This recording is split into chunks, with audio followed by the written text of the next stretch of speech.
I worked as a nurse at St. Mary's Hospital in Ohio for 7 years, and the night shift was always my preference: better pay, fewer supervisors, and usually a slower pace. But one October night in 2015 changed everything. Around 2 a.m., I was doing my rounds on the third floor when I noticed something odd.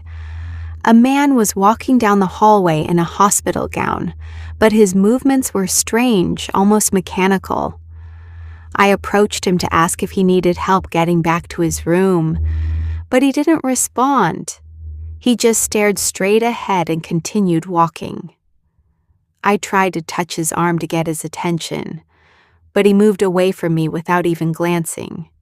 I radioed the front desk and asked them to check the visitor logs.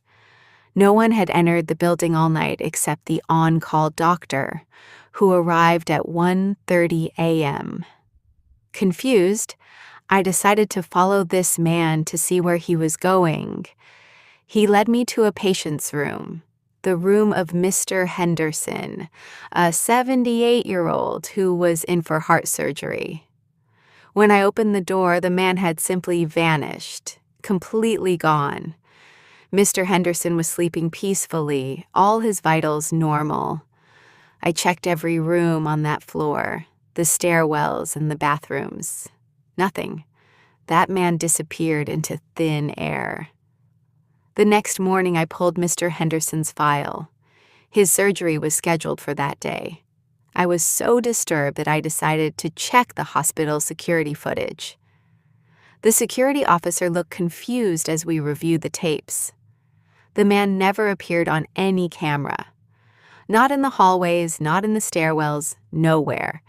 But I had clear memories of seeing him, of the sound of his footsteps, of the chill that came over me. The strangest part? Mr. Henderson survived his surgery, lived another 8 years, and was in perfect health when he finally passed from natural causes. I've never told anyone this story because I knew how it would sound. But I still think about that man in the hospital gown and wonder if I encountered something that was there to protect Mr. Henderson that night. My name is David, and I've managed a 24-hour convenience store in Albuquerque for 6 years. I've dealt with robberies, fights, and all the usual overnight drama, but nothing prepared me for the night of the knocking customer. It was around 3:45 a.m., and I was completely alone in the store. Business had been dead all night. I was restocking the cooler when I heard a knock on the front glass door. I looked up and saw a woman in her 50s, wearing a sundress despite it being February and freezing outside. She was pale, almost translucent in the fluorescent light. I went to the door and asked if we could help her. She didn't speak. She just pointed inside toward the back corner of the store. I unlocked the door and asked her what she needed. Still no words. She pointed again, more insistently this time. Against my better judgment, I let her in. She walked straight to the back corner and pointed at the wall. There was nothing there, just shelves with energy drinks. I turned around to ask her what she was pointing at, and she was gone. I mean, completely gone. The store has only one entrance and exit, and I was standing right there. I checked every aisle, the bathrooms, even behind the counter. The woman had vanished. I immediately checked the security cameras. They showed me opening the door, but no woman ever entered the store. The next morning, I pulled up the overnight news on my phone. There was a story about a woman found dead near the store. She had been hit by a car the previous evening, around the time I would have closed the store. The photo was unmistakable, the same woman in the sundress, same pale features. I've relived that night countless times. What was she trying to show me? Why did she appear to me? I've never figured it out, but I don't work the graveyard shift anymore. Marcus had been supervising the night shift at the manufacturing plant for 12 years. He knew every machine, every inch of the facility, and took pride in running a tight ship. That's why the night of March 14th made no sense to him. During his final walkthrough at 5:30 a.m., he noticed something impossible. Muddy footprints leading from the back door through the entire facility, ending at the blast furnace. Someone had been in his building. The security system hadn't been triggered. The dog that roamed the grounds at night had made no commotion. Marcus followed the footprints carefully, noting they were large and deep, as if someone extremely heavy had walked through the plant.